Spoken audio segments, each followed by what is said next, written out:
Hi hello నమస్తే welcome to విజయ మా ఊరు ఆడియో బుక్స్ ఛానల్. నేను విజయలక్ష్మిని. ఫ్రెండ్స్, నవల స్రవంతిలో వాసిరెడ్డి సీతాదేవి గారి బొమ్మరిల్లు నవల ఆడియోగా వినిపిస్తున్నాను కదా. మరి ఈరోజు బొమ్మరిల్లు నవల ఆడియో 6వ భాగం వినిపించబోతున్నాను. మరి ఆలస్యం చేయకుండా కథలోకి వెళ్ళిపోదాం.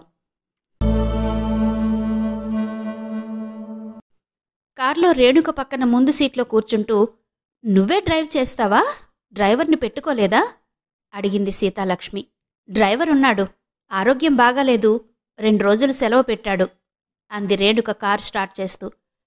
రేణు, నువ్వు పెళ్ళెందుకు చేసుకోలేదు? అడిగింది సీతాలక్ష్మి. రేణుక సడన్ బ్రేక్ వేసింది కారుకు. కారు ముందుకు వెనక్కు కదిలింది. వాడు చూడు, అడ్డంగా వచ్చి పైగా నన్ను కొరకొరా చూస్తున్నాడు అంది రేణుక. తను వేసిన ప్రశ్న రేణుకను కల్లోలపరిచిందని అర్థం చేసుకుంది సీతాలక్ష్మి. అమ్మ ఎలా ఉంది? అడిగింది. బాగానే ఉంది. తమ్ముళ్ళు చెల్లెళ్ళు? రేణుక అందరి గురించి చెప్పింది. రాధకు 2 పిల్లలు కూడానా? ఏ ఊళ్ళో ఉంటున్నది? ఇక్కడే. నీ దగ్గరేనా? కాదు, వాళ్ళ ఆయన బ్యాంకులో పనిచేస్తున్నాడు, అరండల్పేటలో ఉంటున్నారు. ఇల్లు కట్టించావట గదా?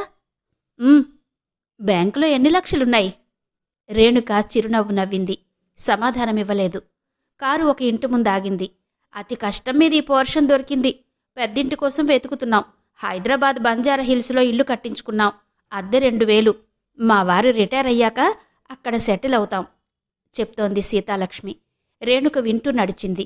ఇల్లంతా చిందరవందరగా ఉంది. అమ్మా, వీరేనా మీ క్లాస్మేట్? మా పెద్దమ్మాయి వనజ. నమస్కారం అండి. నమస్కారం. ఎప్పుడో చిన్నప్పుడు చూశాను. ఇప్పుడు చూస్తుంటే 20 ఏళ్ల క్రితం నిన్ను చూసినట్టే ఉంది సీత. అమ్మా, ఆంటీ మీ క్లాస్మేట్ అంటే ఎవ్వరూ నమ్మరు అంది వనజ. పెళ్ళై నాలాగా ఓ 6 మందిని కని ఉంటే నాలాగే ఉండేదే.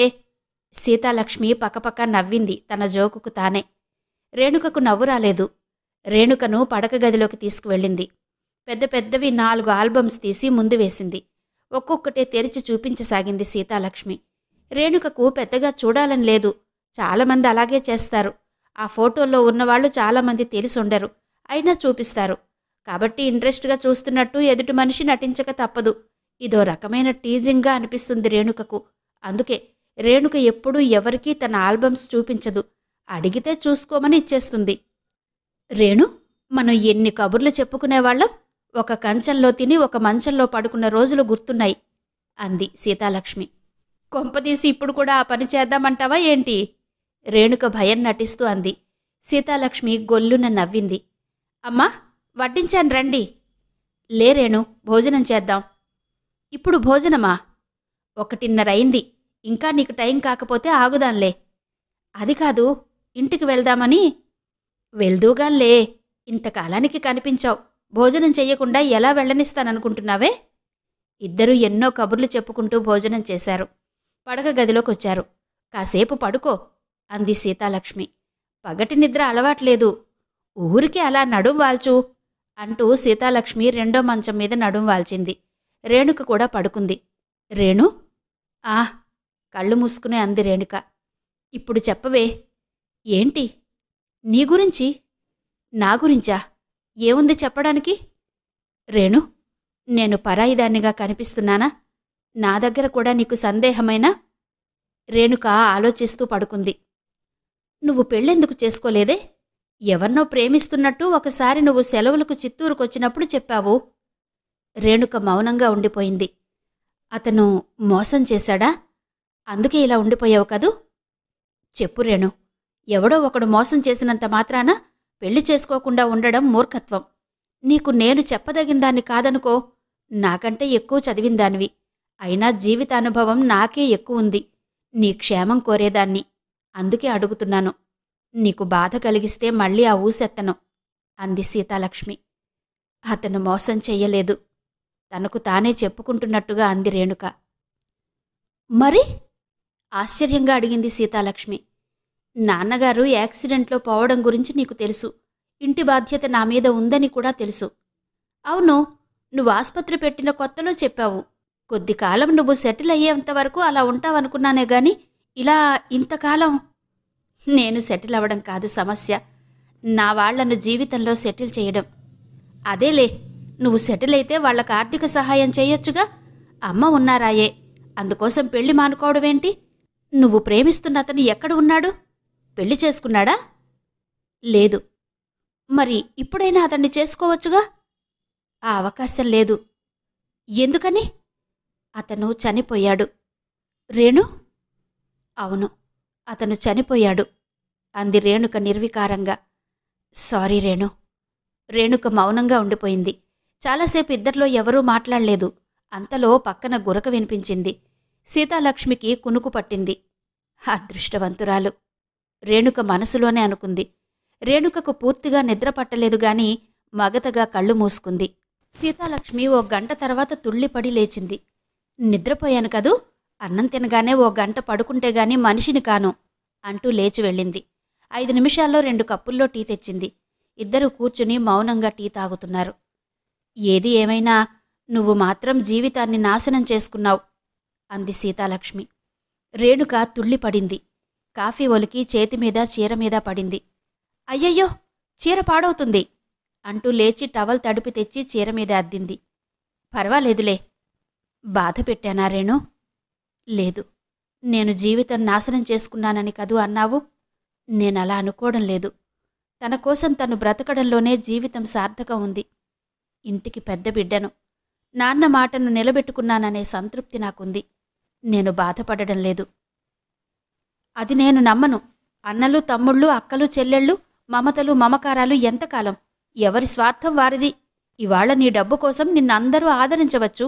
ఇప్పటికే అందరికీ రెక్కలొచ్చాయి. ఎవరి గూటికి వాళ్ళు ఎగిరిపోయారు. నీ చిన్న చెల్లెలు కూడా త్వరలోనే పెళ్లి చేసుకుని వెళ్ళిపోతుంది. మీ అమ్మ ఎంతకాలం? లక్ష్మి, వాస్తవానికి భయపడి తప్పించుకోలేం. మీ అమ్మ పెద్దదయింది. అందరం ఎప్పుడో పోవాల్సిన వాళ్లమే. నీ మేనల్లుడు నీ దగ్గరున్నాడు, బాగానే ఉంది. నీ చెల్లెల కూతురు కూడా ఉంది, అది బాగానే ఉంది. ఎంతకాలం ఉంటారు? అది నువ్వు బాగా 2 చేతులు సంపాదిస్తున్నావు కనుక పోటీల మీద వాళ్ళని నీ దగ్గరుంచారు. లక్ష్మి, ప్లీజ్ అంది రేణుక. వినడానికే బాధగా ఉంది కదూ. ఒంటరి జీవితం మరో 10 ఏళ్లు పోయాక ఎంత దారుణంగా ఉంటుందో ఆలోచించు అంది సీతాలక్ష్మి. నేను ఒంటరిదాన్ని కాదు. అంతా నీ భ్రమ. కన్న తల్లిదండ్రులు, బిడ్డలు, కట్టుకున్నవాడు తప్ప నిజంగా జీవితంలో. ప్లీజ్ లక్ష్మి, అలా మాట్లాడకు. చంద్రం గురించి చెప్పాలనిపించింది రేణుకకు. కాని ఎందుకో మళ్లీ చెప్పబుద్ధి కాలేదు. నీ మంచికే చెబుతున్నాను రేణు, ఆలోచించు. ఇప్పుడైనా మించిపోయింది లేదు. ఈ మధ్యనే మా ఆడబిడ్డ తోడికోడలి చెల్లెలు 45 ఏళ్లు నిండాక పెళ్లి చేసుకుంది. 47 వచ్చాక ఒక పిల్లవాడిని కూడా కంది. రేణుక మౌనంగా ఉండిపోయింది. నా మాట విను రేణు, సీరియస్గా ఆలోచించు. నీకు భర్తను వెతుక్కోవడం రాదని నాకు తెలిసిపోయింది. నీ బాధ్యతలు కూడా పూర్తయ్యాయి. ఒక్క చెల్లెలేగా పెళ్లికుంది. నేను నీకు తగిన సంబంధం చూస్తాను. రేణుక అదోలా పేలవంగా నవ్వింది. నీ నవ్వు ఎలా ఉందో తెలుసా రేణు? నువ్వెంత గంభీరంగా ఉన్నా లోపల నీ బోలుతనం నీ నవ్వులో కనిపిస్తూనే ఉంది. బాగా ఆలోచించు. ఇప్పుడు నాకు పెళ్ళేంటి? అలా అని నువ్వనుకోవడం లేదు. లోకం అలా అనుకుంటుందని నీ భయం, అవునా? అంది సీతాలక్ష్మి. అరే, సీతాలక్ష్మి తనను తెరిచిన పుస్తకంలా చదివేస్తోంది అనుకుంది రేణుక. ఆశ్చర్యంగా ఆమె ముఖంలోకి చూసింది. నీలా చదువుకుని స్వయంగా సంపాదించి 10 మందిని పోషించగలవాళ్లు కూడా లోకం ఏమనుకుంటుందని భయపడడమేంటి రేణు? నువ్వేం కాని పని చేస్తున్నావు? అందరూ చేసే పనే, కాకపోతే కొంచెం ఆలస్యంగా చేసుకుంటున్నావు. అది ఎందుకోసం? ఒక మంచి పని కోసం ఇంతకాలం పెళ్లి మానేశావు. రోజులు మారుతున్నాయి. ఎవరి జీవితం వాళ్లది. ఈ లోకం మళ్లీ గడిచిపోయిన నీ జీవితాన్నివ్వగలదా? ఆలోచించు అంది సీతాలక్ష్మి. ఆలోచిస్తూ కూర్చుంది రేణుక. ఆలోచించుకుని నాకు చెప్పు. నేను నీకు తగినవాణ్ణి చూస్తాను. ఇప్పుడు నేను నీ చిన్ననాటి స్నేహితురాల్ని కాదు, మీ అమ్మలాంటిదాన్ని. రేణుక కళ్ళు పెద్దవి చేసుకుని చూసింది. అవును రేణు, నువ్వింకా చిన్నదానివే. నేను జీవితంలో అన్నీ అనుభవించాను. మీ అమ్మలాగా అమ్మమ్మను కూడా అయ్యాను. అందుకే పెద్దరికం నెత్తిన వేసుకుంటున్నాను. పోనీ ఓ పెద్దక్కననుకో. నువ్వు నీ తమ్ముళ్ల కోసం, చెల్లెళ్ల కోసం చేసిన పనే నేను నీకోసం చెయ్యాలనుకుంటున్నాను. సీతా. రేణుక సీతాలక్ష్మి 2 చేతులు పట్టుకుంది. కళ్ళు చెమ్మగిల్లాయి. కంఠం గద్గదమైంది. నేను చెప్పిన విషయం గురించి ఆలోచిస్తావు కదూ? చిన్నపిల్లలా తల ఊపింది రేణుక. రేణుక ఇంటికి పోకుండా ఆస్పత్రికే వెళ్ళింది. ఆ రోజు రాధ కూతురి పుట్టినరోజు అనే విషయం పూర్తిగా మర్చిపోయింది. ఆస్పత్రి పనిలో మునిగిపోయింది. అమ్మా! జూనియర్ పిలిచింది. ఏంటి? మిసెస్ నాయుడికి జ్వరంగా ఉంది. ఒక సీరియస్ కేసు. బహుశా సిజేరియన్ కావచ్చునట. వచ్చిందట. ఆమె మీకు ఫోన్ చెయ్యమన్నారట. నర్స్ ఫోన్లో ఉంది. ఏం చెప్పమంటారు? అడిగింది జూనియర్. వస్తున్నానని చెప్పు. రేణుక కార్ డ్రైవ్ చేసుకుంటూ మిసెస్ నాయుడు నర్సింగ్ హోంకి వెళ్ళింది. రాత్రి 10 దాటింది. ఎంత ప్రయత్నించినా రేణుక ఒక ప్రాణాన్ని మాత్రమే బ్రతికించగలిగింది. బిడ్డ పోయింది. తల్లి బ్రతికింది. అలసిపోయి ఇంటికొచ్చింది. హాల్లో పగిలిపోయిన బెలూన్లు, రంగు కాగితాలు, శనగలు, కేక్ ముక్కలు చిందరవందరగా పడి ఉన్నాయి. అరే! రాధ కూతురి పుట్టినరోజు కదూ! అమ్మ త్వరగా రమ్మన్నది. రాధ ఏమనుకుంటుందో, ఎలా నచ్చచెప్పడం అనుకుంటూ కుర్చీలో ఆలోచిస్తూ కూర్చుంది. డైనింగ్ హాల్ నుంచి మాటలు వినిపిస్తున్నాయి. అందరూ భోజనాలకు కూర్చున్నట్టున్నారు అనుకుంది రేణుక. రేణుకకు ఆకలిగా లేదు. చూశావా వదినా, అక్కయ్య ఇంతవరకు వచ్చిందేమో అంది రాధ. వస్తేనే బాగుండేది చిన్నగా వదిలింది రామం భార్య. ఏదో అర్జెంటు కేసు వచ్చుంటుంది. కేసులెప్పుడూ ఉండేవాగా రాధ మొగుడు. అది డాక్టర్. ఒక ప్రాణం విలువ దానికి తెలుసు. పోయిన ప్రాణం తిరిగి రాదు. ఇలాంటివి సంవత్సరానికి 2 కూడా జరుపుకోవచ్చు అన్నాడు రామం. అన్నయ్య ఎప్పుడూ దాన్నే సమర్థిస్తాడు అంటోంది రాధ. నువ్వెప్పుడూ అక్కను సాధించడమే పనిగా అన్నాడు రామం. చూశావా అమ్మా, ఎంత లేసి మాటలంటున్నాడో. అవునులే, నువ్వలా కాకా పడితేగాని నీ కొడుక్కు ఆవిడగారి సంపాదన దక్కదుగా అంది రాధ. ఓహో, అయితే అందుకేనా నీ కూతుర్ని కూడా పోటీకి పెట్టావు వ్యంగ్యంగా అన్నాడు రామం.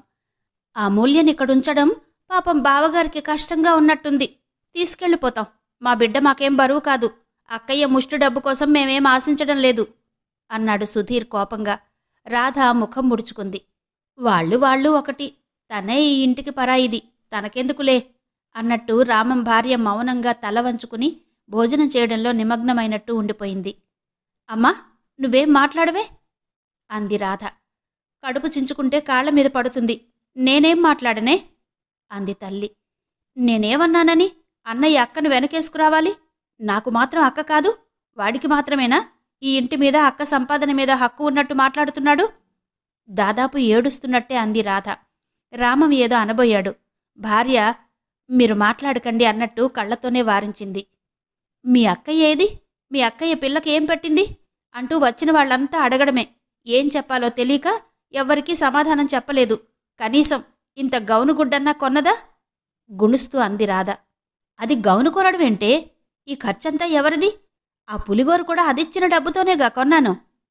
తల్లి కూతుర్ని మందలించింది. అది వేరు. ఇవన్నీ నువ్వు చెయ్యాల్సిన ముచ్చట్లు చేశావు. నీకు ఆ డబ్బు ఎవరిచ్చారో నాకు అనవసరం. అక్కయ్య ప్రేమగా చిన్న కానుకైనా ఇచ్చిందా? ఇంతవరకు రాలేదు చూడు. అసలు ఆవిడగారికి పాప పుట్టినరోజు చెయ్యడం ఇష్టం లేదేమో. ఎలా ఉంటుంది? నువ్వొక పిచ్చి మొద్దువి. నేనందుకే మనింట్లోనే చేద్దామన్నాను. విన్నావు కాదు. సైకాలజీ ప్రకారం తనకు లేని జీవితం వేరే వాళ్ళు అనుభవిస్తుంటే పెద్ద సైకాలజిస్ట్లా మాట్లాడకు. అక్కయ్యకు ఏదో అర్జెంట్ కేసు రావడం వల్లనే వచ్చి ఉండదు. ఇక ఈ సంభాషణ ఇంతటితో ఆపుతారా లేదా రామం విసుగ్గా అన్నాడు. రేణుక ఎక్కువసేపు అలా కూర్చుని చాటుగా వాళ్ల మాటలు వినలేకపోయింది. లేచి డైనింగ్ హాల్లోకొచ్చింది. రేణుకను చూసి దాదాపు అందరూ తుళ్ళిపడ్డారు. అందరి నోళ్లు బిగుసుకుపోయాయి. ఏమిటర్రా అలా బిగుసుకుపోయి కూర్చున్నారు? సారీ రాధా, ఒక సిజేరియన్ కేసొచ్చింది. బిడ్డ చచ్చిపోయింది. తల్లి బ్రతికింది. ఆ తర్వాత పాపకు గాజులు చెయ్యమని భద్రాచారితో చెప్పాను. అవి తీసుకుని వద్దామని వెళ్లాను. బాగా ఆలస్యమవడంతో దుకాణం కట్టేశాడు నవ్వుతూ చెప్పింది రేణుక. రాధ తల సిగ్గుతో వాలిపోయింది. సుధీర్ గబగబా పెరుగన్నం తినసాగాడు. ఇంతసేపు రాధ నువ్వు రాలేదని మహా సాధిస్తోంది అన్నాడు రామం. నేనేం సాధించలేదు. అక్క రాలేదని బాధపడ్డాను. అది తప్పా? రాధ రెట్టించింది. నువ్వు కూడా కూర్చో, భోజనం వడ్డిస్తాను అంది తల్లి. ఫంక్షన్ బాగా జరిగిందా? కుర్చీలో కూర్చుంటూ అడిగింది రేణుక. చాలా బాగా జరిగింది. పిలిచిన వాళ్లంతా వచ్చారు తల్లి సంతోషంగా చెప్పింది. తమ సంభాషణ రేణుక వినలేదనుకున్నారు. అందరికీ రిలీఫ్గా ఉంది. కబుర్లు చెప్పుకుంటూ భోజనాలు చేశారు. రేణుక ఆ రోజు చాలా ఉత్సాహంగా ఉన్నట్టు అనిపించింది. కానీ రామానికి మాత్రం అదంతా తెచ్చిపెట్టుకున్న ఉత్సాహంగానే అనిపించింది. భోజనం ముగించి మంచం మీద పడుకుని పుస్తకం తెరిచింది. పడుకోబోయే ముందు ఏదో ఒక పుస్తకం చదివితే గాని రేణుకకు నిద్ర రాదు. కానీ పుస్తకంలోకి అక్షరాల మీద చూపులు తిరుగుతున్నాయి. కానీ బుర్రకు ఒక్క శబ్దం బోధపడడం లేదు. రాధకు తను అబద్ధం చెప్పింది. ఎందుకు? తను అలా చెబితే రాధ సంతోషిస్తుందనేగా. అమ్మ చెప్పినట్టు అంతా తన డబ్బు కాదు. తను ప్రత్యేకంగా బహుమతులు ఎందుకివ్వాలి? అయినా ఆ సమయంలో రాధ మనసును తను నొప్పించలేకపోయింది. రేపు గాజులు కొనిచ్చేస్తే సరిపోతుంది. కానీ సుధీర్ ఏమన్నాడు? రాధ కూడా తనకు ఇష్టం లేకే ఫంక్షన్కు రాలేదంది. తన రక్తం పంచుకుని పుట్టినవాళ్లు, తను పెంచినవాళ్లు తన గురించి, తన సైకాలజీ గురించి మాట్లాడుతున్నారు. సుధీర్ మాట్లాడడంలో ఆశ్చర్యమేముంది? తను పెళ్లి చేసుకోలేదు కనుక తనకు వాళ్ల కాపురం చూస్తుంటే ఈర్షట. తనకు పిల్లలు లేరు కనుక వాళ్ల పిల్లల్ని పచ్చగా చూడలేకపోతుందా? ఇన్ని మాటలు తను ఎందుకు పడాల్సొచ్చింది? సీతాలక్ష్మి గుర్తుకొచ్చింది రేణుకకు. మనసులో కసికసిగా ఉంది. అవును, తాను సీతాలక్ష్మి చెప్పినట్టు పెళ్లి చేసుకోవాలి. అప్పుడుగాని వీళ్ల తిక్క కుదరదు. ఎవరో ఏదో అనుకుంటారని తానెందుకు భయపడాలి? ఇప్పుడు అనుకోవడం లేదు. అప్పుడూ ఒకటే మాటంటారు. ఇప్పుడో ఎన్నో రకాల మాటలు తను వినాల్సి వస్తోంది. తను పెళ్లి చేసుకోవాలి. చేసుకుని అందరి తిక్కా కుదర్చాలి. ఇక తన డబ్బు కోసం పోటీలు ఎలా పడతారో చూడాలి. తన మీద అధికారం ఉన్నట్టు డిమాండ్స్ ఎలా చేస్తారో చూడాలి. తను వివాహం చేసుకుంటే అమ్మ చాలా సంతోషిస్తుంది. అవును, రేపే తన నిర్ణయాన్ని సీతాలక్ష్మికి వినిపించాలి. రేణుక మనసులో ఒకవైపు భయం, మరోవైపు సంతృప్తి, తమాషా అనుభూతి. ఈ వయస్సులో పెళ్ళేంటి? పెళ్లికి వయస్సేంటి? అందరూ ఏమనుకుంటారు? ఎవరేమనుకుంటే తనకేంటి? రేపు తనకు కాలు చెయ్యి పడితే వాళ్ళంతా చూస్తారా? ఈ సృష్టిలో ఏ శక్తి అయినా తన జీవితంలో గడిచిపోయిన ఒక్క క్షణాన్ని తిరిగి ఇవ్వగలదా? సీతాలక్ష్మి చెప్పినట్టు ఇప్పుడైనా మించిపోయింది లేదు. రేణుక వెంటనే ఒక నిర్ణయానికి రావడానికి కారణం ఒంటరితనానికి భయపడి కాదు, వివాహం మీద కాంక్ష ఉండి కాదు. ఎవరికోసం ఎంత త్యాగం చేసిందో వాళ్లే తన త్యాగాన్ని గుర్తించడం లేదనే కసి ఆమెలో చాలా కాలంగా చోటు చేసుకుంది. ఈరోజు వారి సంభాషణ ఆమె మనసును మరింత బాధపెట్టింది. అగ్నిలో ఆజ్యం పోసినట్టయింది. అందుకే పెళ్లి చేసుకోవాలనే నిర్ణయానికొచ్చింది. హలో! హనుమంతరావు అడ్డుపడబోయిన జూనియర్ డాక్టర్ని దాదాపు నెట్టుకుంటూనే రేణుక గదిలోకొచ్చాడు. రేణుక రోగి మీద నుంచి కళ్లను ఎత్తి ఎదురుగా నవ్వుతూ నిలుచున్న విగ్రహాన్ని చూసింది. నల్లగా ఉన్నాడు. బట్టతలైన ముఖంలో జీవకళ ఉట్టిపడుతూ, హనుమంతరావా, రండి రండి, ఈ ఊరెప్పుడొచ్చారు? మిమ్మల్ని చూసి 2 ఏళ్లయింది. అప్పటికీ ఇప్పటికీ ఇంత మార్పా? నిగనిగలాడుతున్న బట్టతలని చూస్తూ అంది రేణుక. మీరు కొంచెం కూడా మారలేదు, పైగా 2 ఏళ్లు చిన్నగా కనిపిస్తున్నారు. నవ్వుతూ బట్టతల నిమురుకున్నాడు హనుమంతరావు. కాఫీ తెప్పిస్తాను. అదేం కుదరదు, భోజనం పెట్టాలి. ముందు మీరు రోగుల్ని పంపించేయండి. పర్వాలేదు, నా జూనియర్ చూసుకుంటుందిలేండి. ఏంటి చెప్పా పెట్టకుండా వచ్చారు? ఏదైనా పని మీదొచ్చారా? అవును, మా చెల్లెలు గుడివాడలో ఉంటుంది. దాని కూతురు పెళ్ళి. వెళుతూ వెళుతూ గుంటూరొచ్చాను. కేవలం మిమ్మల్ని చూడ్డానికే సుమా అన్నాడు హనుమంతరావు. థ్యాంక్యూ, సంతోషంగా అంది రేణుక. ఆ కబుర్లు ఈ కబుర్లు చెప్పుకున్నారు. ఇద్దరికీ గౌతమ్ గుర్తుకు వస్తూనే ఉన్నాడు. కాని ఎవరూ అతని పేరెత్తడానికి ధైర్యం చేయలేకపోతున్నారు. ఎక్కడ దిగారు? అడిగింది రేణుక. హోటల్లో. నన్ను చూడడానికొచ్చి మీరు హోటల్లో దిగడమేంటి? నొచ్చుకుంటూ అంది. నాతో పాటు మరో 60 స్నేహితుడు కూడా ఉన్నాడులేండి. ఏంటి ప్రోగ్రాం? మా ఇంటికెళ్దాం. No, boring. సినిమాకు వెళ్దాం. అక్కడ్నుంచి ఏదైనా హోటల్లో భోజనం చేద్దాం. ఆ తర్వాత మిమ్మల్ని డ్రాప్ చేసి నేను వెళ్ళిపోతాను చెప్పాడు హనుమంతరావు. సినిమాకా? హనుమంతరావు గొల్లున నవ్వాడు. సినిమా కంటే అంత గాభరా ఏంటండి? మనం ఆ వయస్సు దాటి చాలా కాలం అయింది. అయినా మీ పక్కన నన్ను చూసి మీ నాన్నగారు అనుకుంటారు అన్నాడు. రేణుకకు నవ్వొచ్చింది. రేణుకకు ఒంటరిగా మగవాళ్లతో సినిమాలకు, హోటళ్లకు వెళ్లే అలవాట్లేదు. అందుకే ఆ మాట వినగానే ఏదోగా అనిపించింది. ఏంటి ఆలోచిస్తున్నారు? అన్నాడు హనుమంతరావు. ఏం లేదు, వెళ్దాం. ఇద్దరూ సినిమా చూస్తున్నారు. కానీ సినిమా అంత బాగాలేదు. ఇద్దరి మనసుల్లోనూ కాలేజీ రోజులు మెదులుతున్నాయి. సినిమా హాల్లో అలా ఒక పురుషుడి పక్కన కూర్చుని సినిమా చూస్తుంటే రేణుకకు అదోలా అనిపించింది. అతని స్థానంలో గౌతమ్ ఉంటే? బోరింగ్, వెళ్ళిపోదామా? ఇంటర్వెల్లో అన్నాడు హనుమంతరావు. పోదాం. వెధవ సినిమా బొత్తిగా బాగాలేదు. ఇలాంటి సినిమాలు చూడ్డానికి ఇంత జనమా? అంది రేణుక. మన టేస్ట్. ఇద్దరు ఎయిర్ కండిషన్ గదిలో కూర్చున్నారు. భోజనానికి ఆర్డర్ ఇచ్చారు. హనుమంతరావు కన్నార్పకుండా రేణుక ముఖంలోకి చూస్తున్నాడు. రేణుక ఇబ్బందిగా అనిపించింది. అతని మీద కోపం కూడా వచ్చింది. మరోవైపు సరదాగానూ ఉంది. నాకేమనిపిస్తుందో చెప్పనా? అన్నాడు హనుమంతరావు. మీకు పెళ్లి చెయ్యాలని అనిపిస్తుంది. చివ్వున తలెత్తి చూసింది రేణుక. అతని కళ్లలో కాంక్ష లేదు, వాత్సల్యంలాంటి భావం కనిపించింది. రేణుకగారు, ఇప్పటికే మీరు చాలా పోగొట్టుకున్నారు. జీవితంలో ఒంటరిగా చాలా దూరం నడిచారు. మీరు ఎంత చిన్నగా కనిపించినా జాగ్రత్తగా చూస్తే ఆ అలసట మీ కళ్లలో స్పష్టంగా కనిపిస్తోంది. ఇక మీ ఒంటరి ప్రయాణాన్ని ఆపండి. రేణుక విస్మయంగా చూసింది అతని వైపు. మీ బాధ్యతలు చాలా వరకు తీరిపోయానుకుంటాను అన్నాడు హనుమంతరావు. రేణుక మాట్లాడలేదు. ఇప్పటికైనా మించిపోయిందేమీ లేదు, పెళ్లి చేసుకోండి. అది అంత సులభమా? అంది రేణుక. లేదనుకోండి, బ్రహ్మచారులు దొరక్కపోవచ్చు. విడోయర్స్ మంచివాళ్లు చాలామంది ఉంటారు. రేణుక మనసు చివుక్కుమంది. నేనిలా అన్నందుకు క్షమించండి. మీ క్షేమం కోరేవాడిగా చెబుతున్నాను. అసలు న్యాయంగా తోడు కావాల్సింది ఈ వయస్సులోనే. ఆలోచించండి. సీతాలక్ష్మి కూడా ఇదే మాట అంది. హనుమంతరావు కూడా ఇదే మాట అంటున్నాడు. చంద్రం కూడా అదే రాశాడు. అంటే నిజంగా తన సుఖం కోరేవారంతా చెప్పేది ఇదేనన్నమాట. ఇందులో ఏదో సత్యం ఉంది. అయితే అమ్మ చెప్పడం మానేసిందేంటి? అమ్మ తనను గురించి ఆలోచించడమే మానేసింది. ఎందుకు? ఇంకా దానికి పెళ్ళేంటి అనుకుంటూ ఉండొచ్చు. ఆమె అలా ఆలోచించడంలో అసహజత్వం ఏమీ లేదు. అంతే, తను నిజంగా పెళ్లి చేసుకోబోతున్నట్టు వింటే అమ్మకంటే సంతోషించేవాళ్ళు ఇంకెవరుంటారు అనుకుంది రేణుక. సారీ రేణుకగారు, తప్పుగా ఏమైనా అన్నానా? అన్నాడు హనుమంతరావు. అబ్బే, అదేం లేదండి. ఈ మధ్య నా చిన్నప్పటి స్నేహితురాలొకామె నా ప్రాణం తోడేస్తుంది పెళ్లి చేసుకోమని. మీరు అదే అంటున్నారు. అందుకే ఆలోచించండి, మీ క్షేమం కోరేవాళ్లం అన్నాడు హనుమంతరావు. ఆ తర్వాత రేణుక టాపిక్ మార్చింది. భోజనాలు ముగించారు.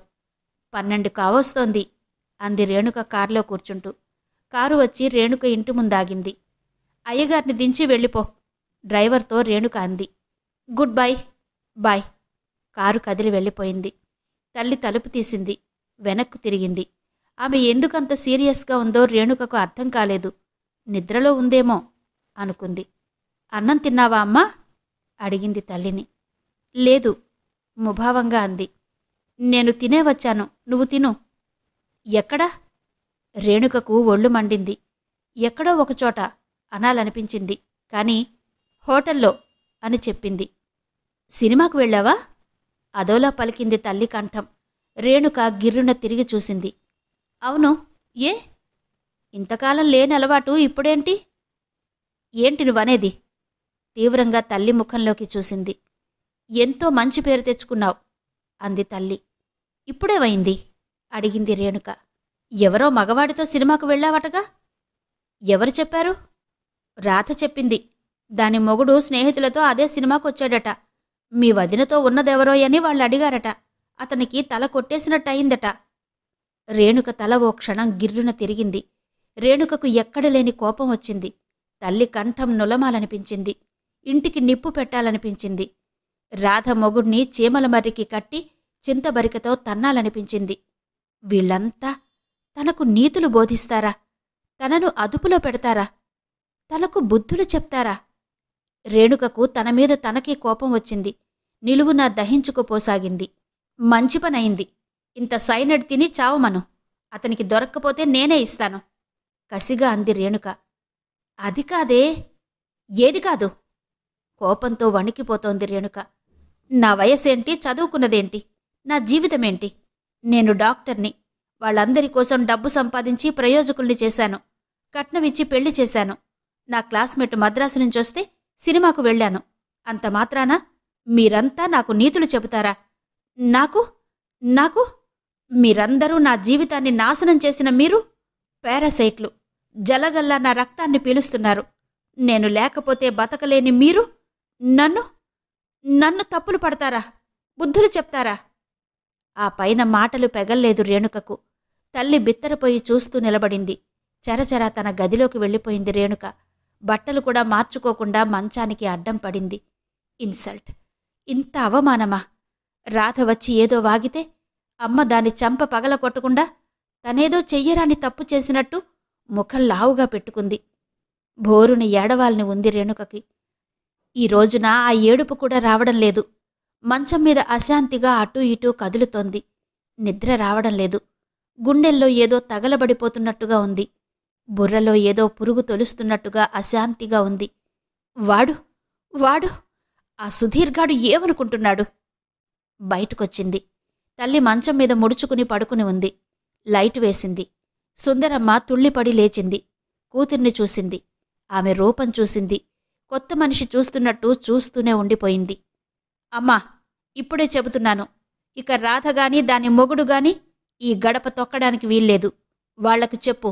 లేదా నా చేత అవమానం తప్పదు. అమూల్యను కూడా రేపు పంపించేయ్. ఆ పిల్లలు కూడా రావడానికి వీల్లేదు.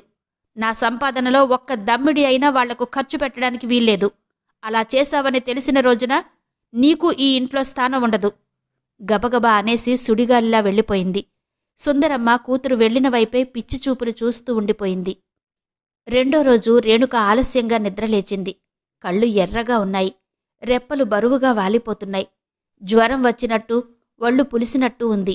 పళ్ళు తోముకుని డైనింగ్ టేబుల్ ముందు కూర్చుంది. తల్లి మౌనంగా కాఫీ అందించింది. తల్లి ముఖంలోకి చూసింది. ఆమె బాగా ఏడ్చినట్టు చూడగానే తెలుస్తుంది. రేణుకకు రాత్రి తను ఆవేశంలో అన్న మాటలు గుర్తొచ్చాయి. పెద్దమ్మా, అవ్వ నన్ను ఇంటికి పంపిస్తానంటోంది. నేనిక్కడే ఉంటాను. రేణుక కాళ్లను చిన్న చిన్న చేతులతో చుట్టేసింది అమూల్య. రేణుక గబుక్కున అమూల్యని ఎత్తుకుని వళ్ళో కూర్చోబెట్టుకుంది. లేదమ్మా, ఇక్కడే ఉండు. అవ్వకు నేను చెప్తాలే. గౌతమేం చేస్తున్నాడు? బొమ్మతో ఆడుకుంటున్నాడు. నువ్వు కూడా వెళ్ళు, ఆడుకో. ఒళ్ళో నుంచి అమూల్యని దించింది. ఆ పిల్ల వెళ్ళిపోగానే తల్లి ముఖం చూసింది. అమ్మా, ఆవేశంలో ఏదేదో అనేశాను, క్షమించమ్మా అంది రేణుక. సుందరమ్మ కళ్ళు చెమర్చాయి. కొంగుతో ఒత్తుకుంది. అమ్మా, నేను నిన్ను చాలా బాధ పెట్టాను కదూ అంది రేణుక. లేదు తల్లి, మేమందరం కలిసి నిన్నే బాధ పెడుతున్నాం. నువ్వు ఎంత బాధపడకపోతే అంత ఆవేశంగా అన్ని మాటలంటావు? నీ మంచి చెడ్డలు నీకు తెలుసు. నువ్వు చేసిన త్యాగాన్ని కూడా మర్చిపోయి ప్రవర్తిస్తున్నారు నీ తమ్ముళ్ళు చెల్లెళ్ళు. నేను కూడా నీ గురించి ఆలోచించడం మర్చిపోయాను. అందుకే బాధపడుతున్నాను అంది తల్లి. పోనీయమ్మా, అన్నీ మర్చిపో. రాత్రి నేను అన్న మాటలు మర్చిపో అంటూ స్నానం చేయడానికి లేచింది రేణుక. సుందరమ్మ రిలీఫ్గా నిట్టూర్చింది. రాధను, రాధ భర్తను నిజంగా రావద్దని చెప్పాల్సొస్తుందేమోనని భయపడిపోయింది. అవును, ఈ వయసులో దాన్నలా ప్రశ్నించడం బుద్ధి తక్కువే. తన బిడ్డ బుద్ధి బంగారం. తన జీవితాన్ని నాశనం చేసుకుంది. ఈ వయస్సులో దానిమీద తన అల్లుడు ఇంత అభాండం వేస్తాడా? రాధకు బుద్ధి లేదు. మొగుడు మాట్లాడే ప్రతి మాటకు తాళం వేస్తుంది. ఇంకా ఏదో అది తలకెత్తడం లేదని ఏడుపు అనుకుంది సుందరమ్మ. సుందరమ్మ రేణుక గురించి ఆలోచించసాగింది. తను ఉన్నంతవరకు పర్వాలేదు. ఆ తర్వాత దాన్ని వీళ్ళు చూస్తారా? తిన్నావా అని అడిగేవాళ్లు కూడా ఉండరు. దాని సంపాదన ఎలా చేజిక్కించుకోవాలా అని పోటీలు మాత్రం పడుతున్నారు. రేణుక ముస్తాబై బయటకొచ్చింది. వస్తానమ్మా. అలాగే తల్లి. రేణుక కొంత దూరం వెళ్ళాక ఏదో గుర్తొచ్చినట్టు చంద్రమౌళి నగర్కు పోని అంది డ్రైవర్తో. సీతాలక్ష్మి ఇంటి ముందు కారాగింది. సీతాలక్ష్మి సంతోషంగా రావోయ్ అంటూ ఎదురొచ్చింది. ఏంటి ఇంత పొద్దుటే వచ్చావు? ఆస్పత్రికి వెళ్ళలేదా? సీతాలక్ష్మి రేణుక పెళ్లి గురించి ఆ రోజు తర్వాత మళ్లీ ఎత్తలేదు. అనవసరంగా రేణుకను బాధ పెట్టానేమోనని, రేణుకకు పెళ్లి చేసుకునే ఉద్దేశం లేదని మొదటి రోజు సంభాషణలో అర్థం చేసుకుంది. నీకు ఒక విషయం చెప్పి వెళ్దామని వచ్చాను అంది రేణుక. ఉండు, కాఫీ తెస్తాను. వద్దు, నాకు టైం లేదు, వెంటనే వెళ్ళాలి. కూర్చో ముందు. సరే చెప్పు. రేణుక ఆలోచిస్తూ ఉండిపోయింది. ఏదో చెప్పడానికి సందేహిస్తున్నట్టుగా ఉంది ఆమె వాలకం. ఏంటి రేణు, నా దగ్గర సందేహమేంటి చెప్పు? ఏదో చెప్పాలని వచ్చానన్నావుగా? నేను చెప్పవోయ్. సీత, నేను పెళ్లి చేసుకోవడానికి నిశ్చయించుకున్నాను. అది చెప్పడానికే వచ్చాను. నాలుక మీద అతుక్కుపోతున్న పదార్థాన్ని దేన్నో బలవంతంగా ఊసినట్టుగా అంది రేణుక.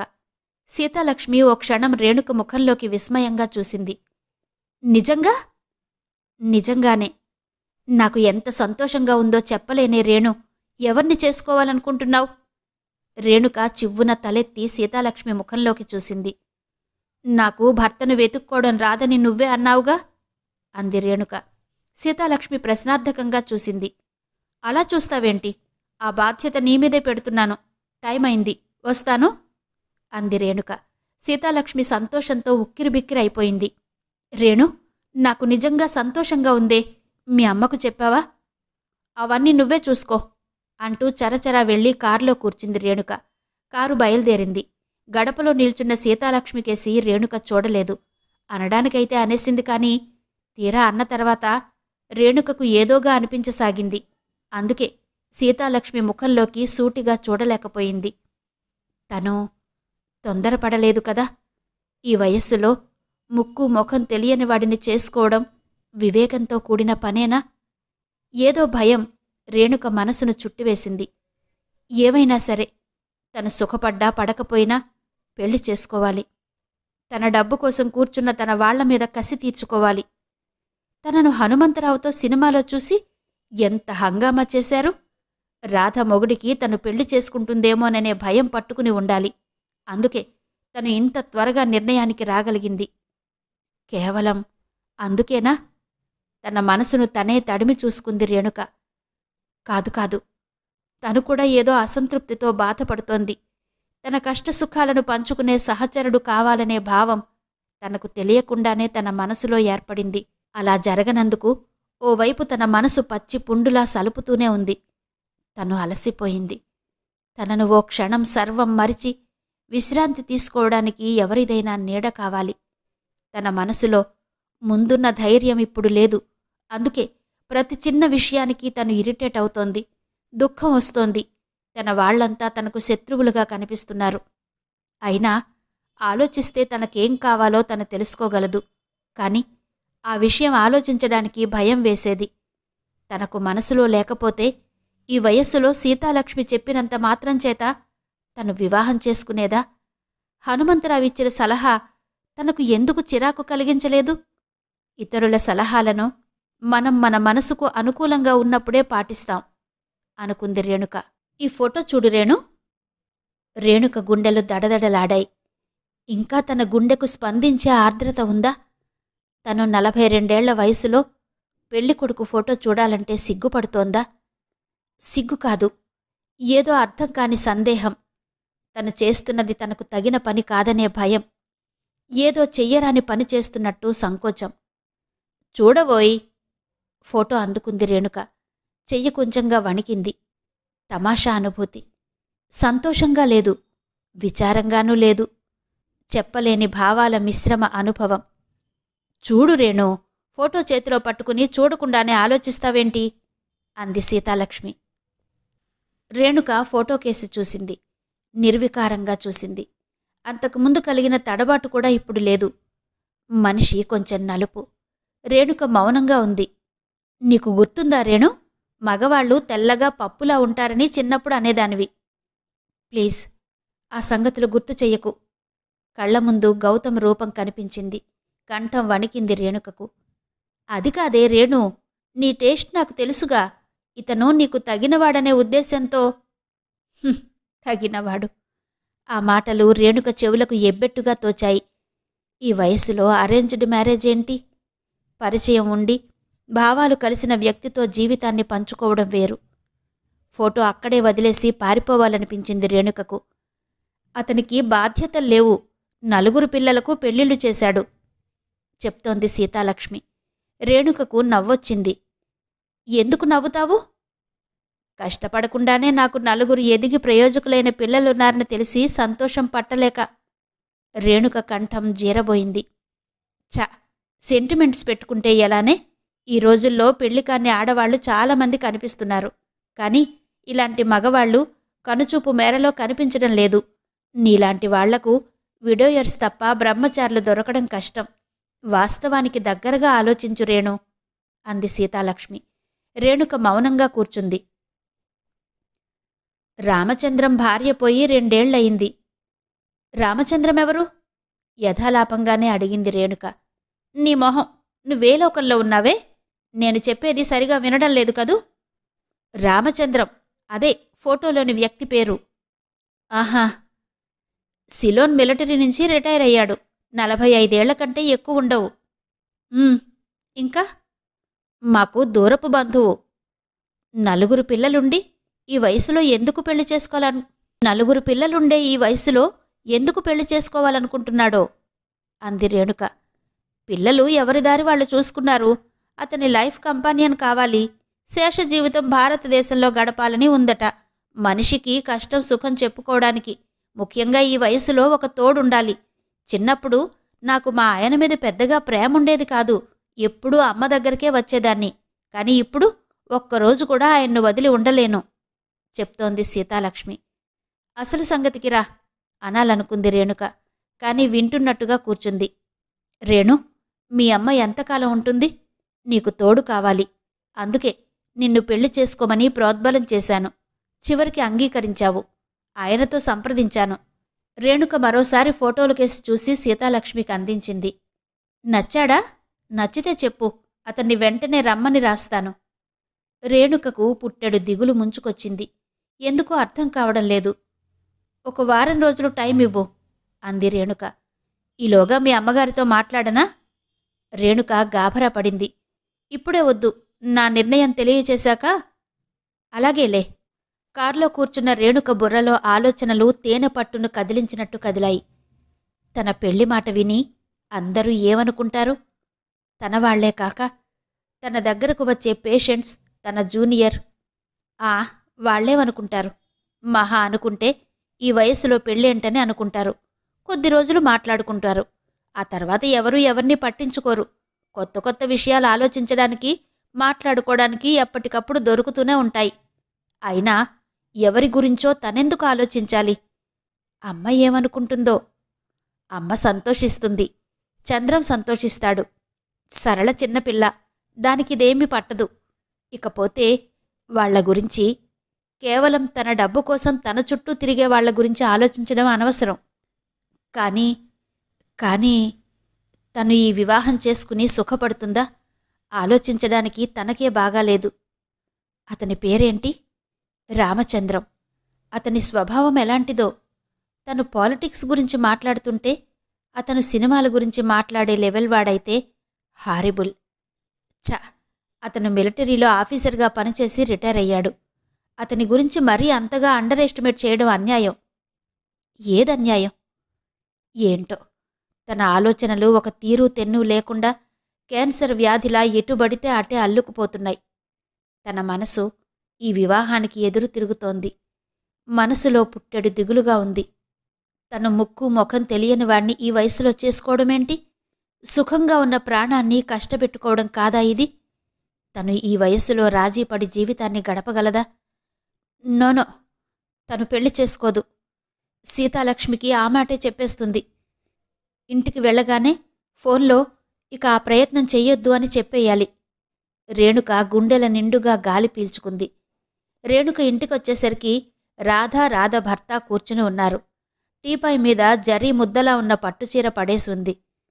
వదినగారు ఇవాళ త్వరగా వచ్చేశారే అన్నాడు సుధీర్.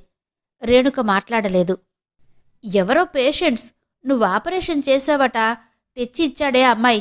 ఒక బుట్ట మామిడి పళ్ళు కూడా తెచ్చారు. రేణుక తల్లి ముఖంలోకి చిరచిరలాడుతూ చూసింది. అమ్మా, నీకెన్నిసార్లు చెప్పాను? నేను లేనప్పుడు పేషెంట్స్ ఏవైనా తెస్తే తీసుకోవద్దని. నా పరువు తీసేస్తున్నారు. అదేమిటే అంత విసుక్కుంటావు? నేనొద్దంటూనే ఉన్నాను. అయినా వాళ్ల సంతృప్తి కోసం వాళ్ళు బలవంతంగా ఇచ్చారు. ఊరికే ఇచ్చారా ఏంటి? నువ్వు ఆపరేషన్ చేయలేదు? సాగదీసింది సుందరమ్మ. రేణుక తల్లి ముఖంలోకి ఓ క్షణం చూసింది. అత్తగారన్నది కరెక్ట్ అన్నాడు సుధీర్. ఏంటి కరెక్ట్? ఆపరేషన్ చేస్తే దానికి వాళ్ళు డబ్బు చెల్లిస్తారు. అమ్మా, ఇప్పుడే చెబుతున్నాను, నేను లేకుండా పేషెంట్స్ తెచ్చే బహుమతులు తీసుకోకు.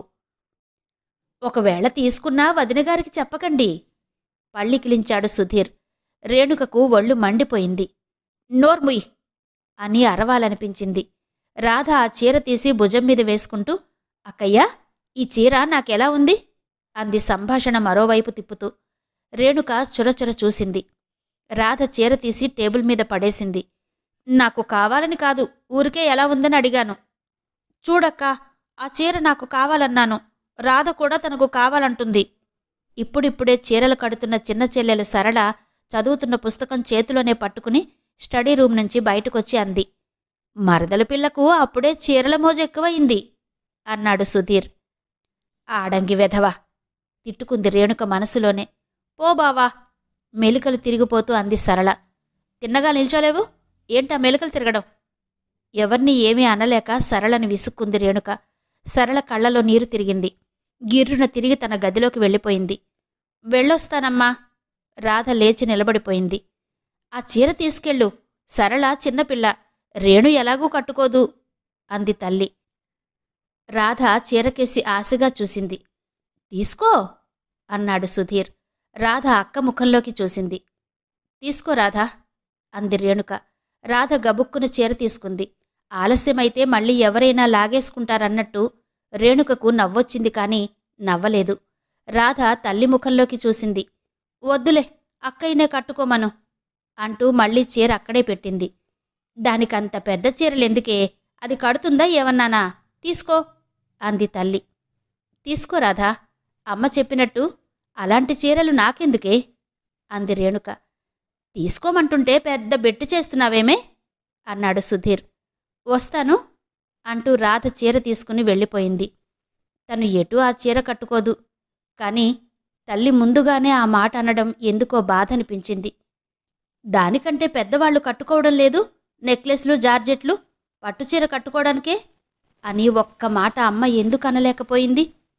రేణుక ఫోన్ దగ్గరకు వెళ్ళింది. సీత, నేనే రేణుకను. నాకు అభ్యంతరం లేదు, అతనికి ఉత్తరం రాయండి అనేసింది. ఎవరిమీదో కసి తీర్చుకున్నట్టుగా మనసు తేలికపడినట్టుగా అనిపించింది రేణుకకు. ఇంతవరకు వాసిరెడ్డి సీతాదేవి గారి బొమ్మరిల్లు నవల ఆడియో 6వ భాగం విన్నారు కదా. మిగిలిన కథ తర్వాతి భాగాల్లో వినిపిస్తాను. అంతవరకు సెలవు. నమస్తే.